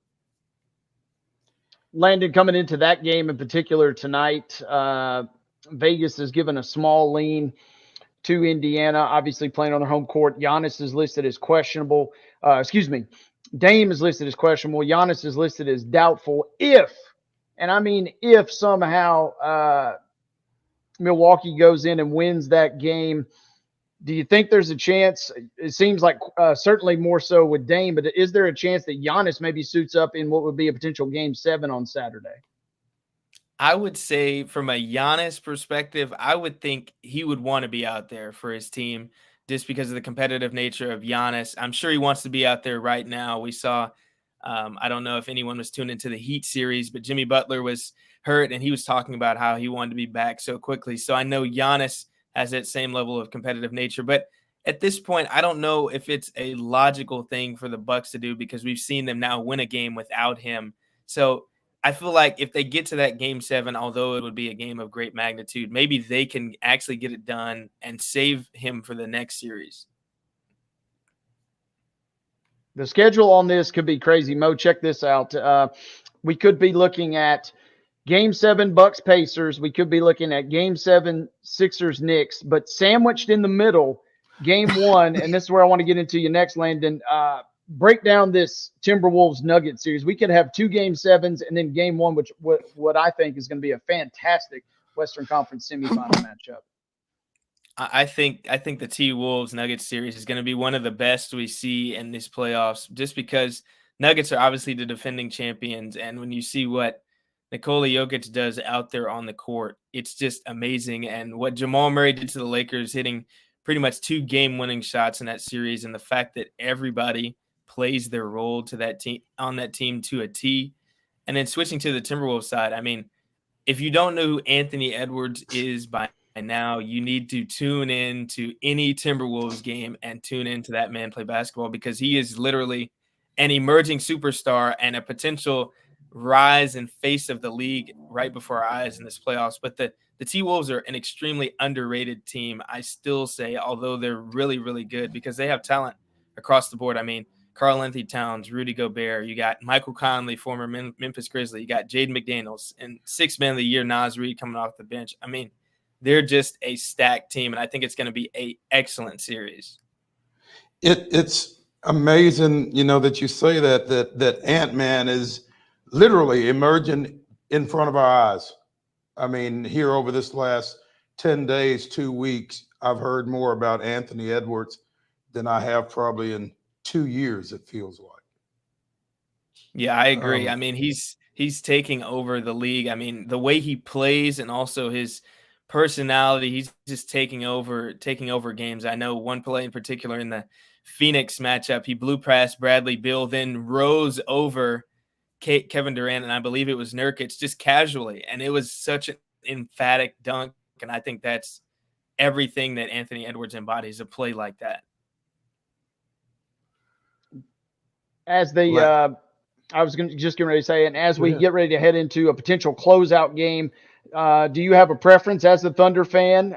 We saw obviously Dallas put a nice number on Los Angeles last night. Do you like Dallas to close that out? And if you got to pick which one of those two teams as a fan of the Thunder, which one would you rather see?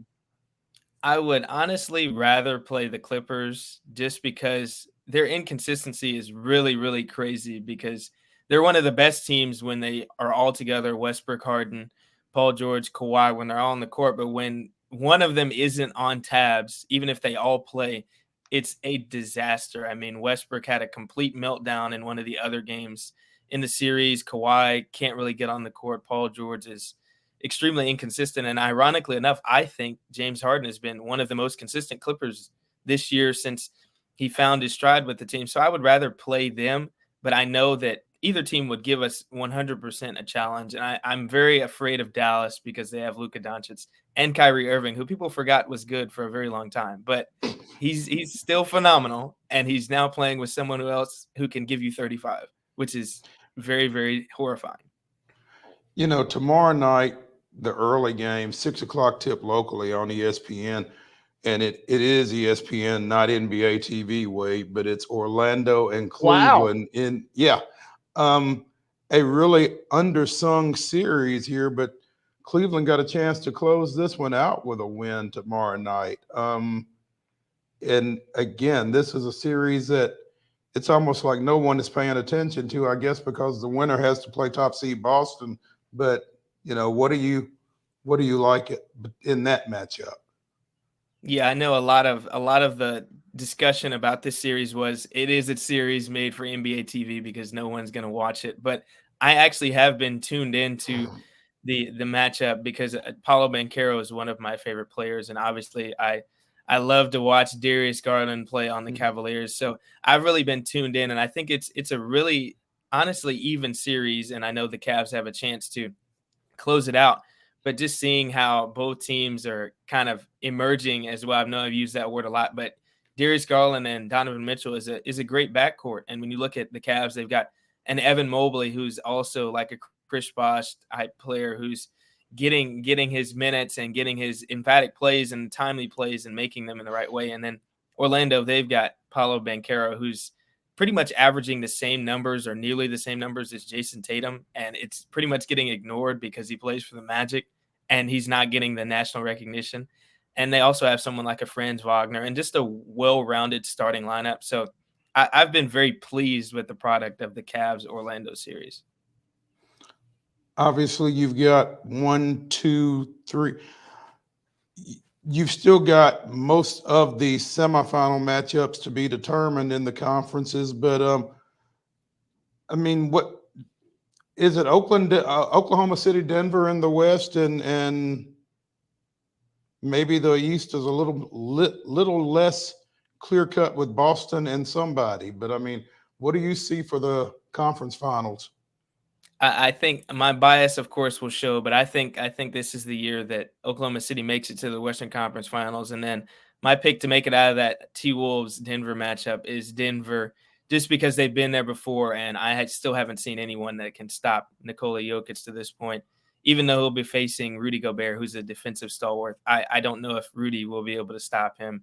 And we know how that goes when the Nuggets have him rolling. He just gets everyone else involved. So I think that's the pick in the West.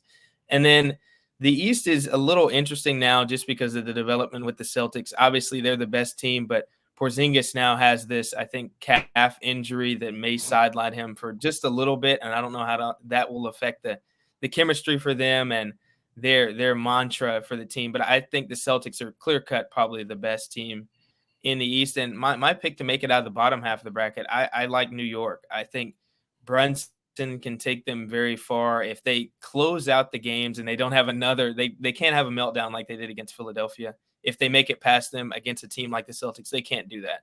But I think Brunson deserves the stage, and I think he'll make it to the stage of the Eastern Conference Finals.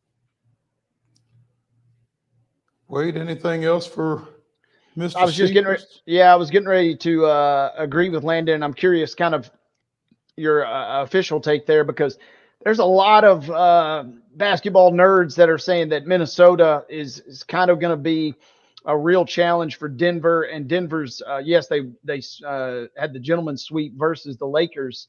Some of the games were tight, though. They trailed in almost every game, sometimes by double digits.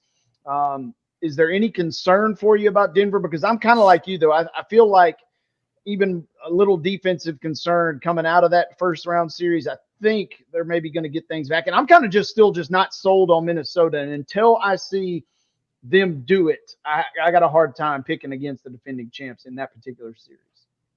Yeah, I certainly won't discount Minnesota just because of the fact that Anthony Edwards gave it to a team that has Kevin Durant and Devin Booker in the first round. So surely if he's going to make that for sure rise to superstardom and legitimacy in this league, he can get past the Nikola Jokic. But I think the Nuggets surely will be challenged when you look at the matchups. Like I said, I mentioned somebody like a Naz Reid on the Minnesota Timberwolves who comes off the bench. Who's going to match up with him off that Nuggets bench in the second unit of the rotation? Because I don't know if a Jokic can stay with him as far as his dribble moves and things like that. We know Rudy Gobert is going to be in the paint and is going to be the primary defender. But I think Minnesota has that athleticism that Denver may not be able to contain early on, and they might be able to steal a game or two just based off of that. I know they're young, and I know they don't necessarily have the experience, but they may get a game or two just solely off that, and then it's fair game for the rest of the series. I think whoever, assuming the Thunder obviously get by either Dallas or Los Angeles, I think whether it's the Nuggets or the Timberwolves, we're in store for a dandy in that potential Western Conference showdown. I agree. I think it's going to be action-packed on both sides. I think the Eastern Conference and the Western Conference, it's going to be a great matchup. It's been a great playoff so far, as I've said. Excuse me. Landon SECREST, our NBA expert, joining us here on Main Street Sports today, presented by DOA of Columbia. Landon, appreciate it. I would tell you get back to the books, but you're done. So maybe we can get you on again here as we continue down the path to the NBA Finals. But we appreciate your time. Yes, thank you, Mo. Thank you, Wade. Appreciate you guys. Thank you, Landon. See you. Excuse me. When we come back here on Main Street Sports today, presented by the Tennessee Orthopedic Alliance of Columbia, we'll be wrapping up the show with the grab bag. So stay with us when we come back to the Lee Company Studios after this.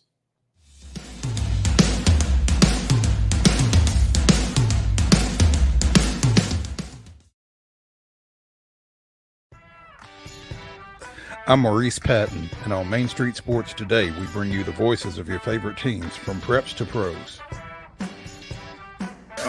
Otherwise known as the VOT, Mike Keith.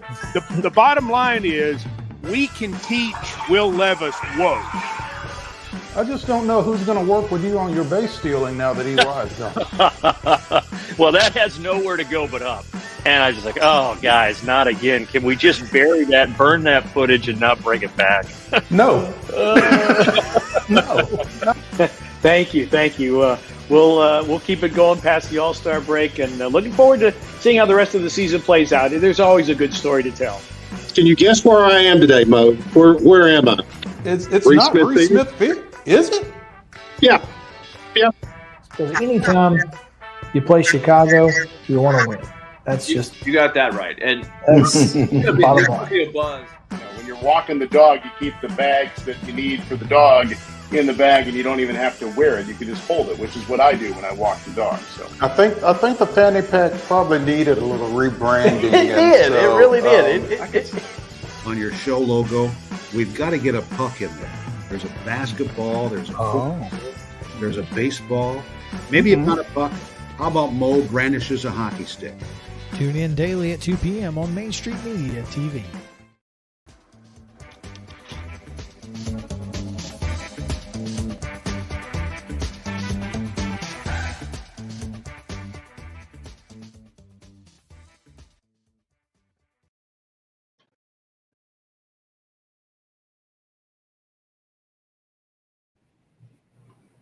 It's the final segment of Throwback Thursday here on Main Street Sports Today, presented by TOA of Columbia, Maurice Patton, Wade Neely, coming down the stretch and reaching into the grab bag. And Wade, I'm not sure if you saw it, but apparently Tennessee's lawsuit against the NCAA over NIL that they brought along with the Commonwealth of Virginia, they now have some other states getting involved in that action as well.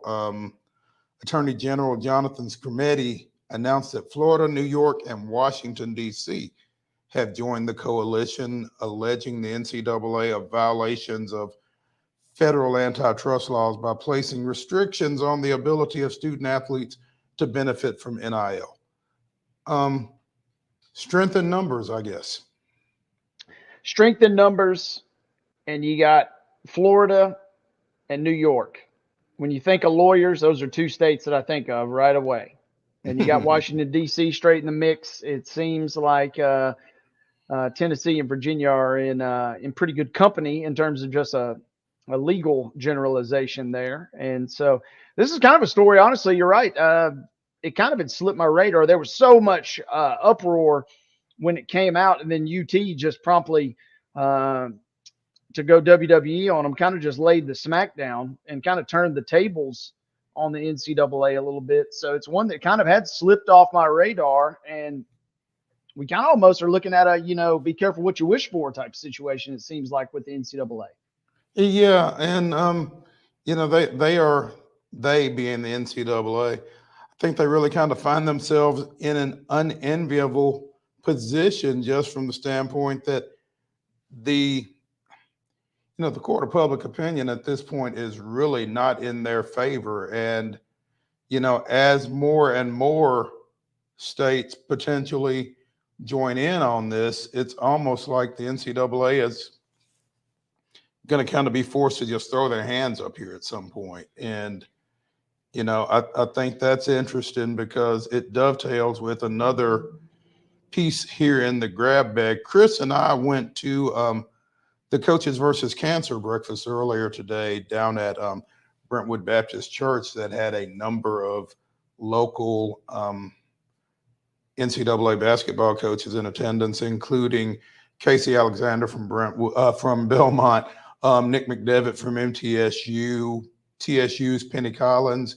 and Xavier Joyner, an assistant at Vanderbilt, who came over with Mark Byington from JMU. But, the one thing that all four of those coaches seem to agree on is that something needs to be done to, not necessarily reel in NIL or the portal, because neither of them is going away. But obviously there's got to be some tweaks to try to get some of the competitive balance, I guess, for lack of a better phrase, tilted back toward the schools, maybe away from the players. But there's a lot going on right now in this realm. And, it feels like it's all unchecked. And again, I have said from day one that I'm for the players having freedom of movement, and I'm for the players getting paid, because I've seen a time where they had neither. But there's got to be something better than where we are, but also better than where we were, maybe, if that makes sense. Yeah, and it's interesting kind of how this situation with just kind of NIL at large is playing out, because we've kind of gone beyond the initial days where, older folks were, angry man yells at cloud and shaking their fist. We've kind of gotten beyond that. And it's interesting, though, that we have such a kind of discourse among the coaches in the example you just kind of mentioned there, because I think a lot of folks were really concerned at the beginning that, once we allow NIL, certain teams are just going to absolutely just destroy everybody. And to an extent, some of that has happened just a little bit, but there's not been this just massive disparity in competitive advantage that I've noticed, at least, or that I can really put a finger to, whether it's baseball, basketball, or football, obviously. And so now the question is kind of just how can we tweak it a little bit and make it better? Everything is kind of out of the box at this point, and now it's kind of just we're in that weird little feeling out phase. And I think maybe give us another 2 or 3 years, and we might have something that actually is pretty functional and makes everybody happy, right? That's the way I'm looking at it, at least. Yeah, I think that's exactly right. I think it's got to be tweaked. I think there's got to be some tweaks. Just so coaches and programs know who they're working with, from a transfer portal standpoint, and just so they know what everybody is dealing with from a resources standpoint, I think, in terms of NIL. So I think some tweaks are in order, and maybe the NCAA, maybe some cooler heads will prevail in this, and we can get some folks together in a room and work something out, so that it's not the total anarchy maybe that we've seen to this point. But again, Coaches versus Cancer, that was a great event that we were able to get to this morning with that Q&A that Steve Lehman led with those 4 coaches. They've got a golf outing Monday at the Golf Club of Tennessee, and if you're interested in playing with some NCAA and some local college basketball coaches, check that out. I think there's a website. Hang on. It's coachesversuscancertn.com. Pretty straightforward. Check it out. Hey, real quick on that too. I don't know if he's playing, but I'm just going to tell everybody, if former Austin P coach Dave Luce is at that tournament, get in his foursome. Get in that foursome, especially if there's any sort of bragging rights or money to be had, because I've got it on great authority that guy, the legend himself, Dave Luce, will absolutely smoke you. He'll do it from the senior tees, but he will smoke you on the golf course. That's just what I've heard around the water coolers over the years. Well, since he retired, he's probably had some time to work on his game a little bit, so that I can see how that could be the case. Speaking of smoking, folks, Kirby Smart apparently is smoking every college football coach in the country in terms of compensation. Oh, yes. What'd we say? 13 million. We'll get back with Mo here in just a second, but Kirby Smart, Thursday, school officials formally announcing a raise and an extension for Kirby Smart. New deal including a raise $1.75 million per season, which thrusts him to the top of that coaching salary leaderboard, up to $13 million. He's the first ever $13 million coach, and he's now locked down for the next 10 years or so, 9 years or so. So Kirby Smart, his quarterback's driving a Lambo. Kirby doesn't really strike me as a Lambeau guy, but if he wanted one, he could go out and afford one right now. He could probably get more than one. Yeah, like you said, Dabo Swinney had been the highest paid coach at $11.5 million. So Kirby went past Dabo. He went past $12 million all the way up to 13. But since 2007, Georgia is 86-11. That's the best record in NCAA football. So if anybody deserves it, it's Kirby. So. Yeah, and you see that, and we talk about these deals sometimes, and sometimes it just comes down to when you're negotiating, right? And you could have a new coach that just because we see in free agency all the time, you say, how does this guy get paid more than this guy? Well, because the other guy's contract wasn't up for negotiation just yet, or it wasn't the right time. But it is good, and it feels just, I suppose, as much as I can say that for a guy that will never sniff $13 million. It feels just that the guy who pretty much has been the gold standard for college football coaching over the last 7 or 8 years is now also the highest paid. Yeah, I mean, it makes sense. If you are having the most success, theoretically, you should be getting paid the most. And, in a to the victors go the spoils kind of thing, Georgia AD Josh Brooks also got a raise. Nothing like Kirby's, but he's going to be making $1.275 million this next year. So his deal was extended through the end of this decade.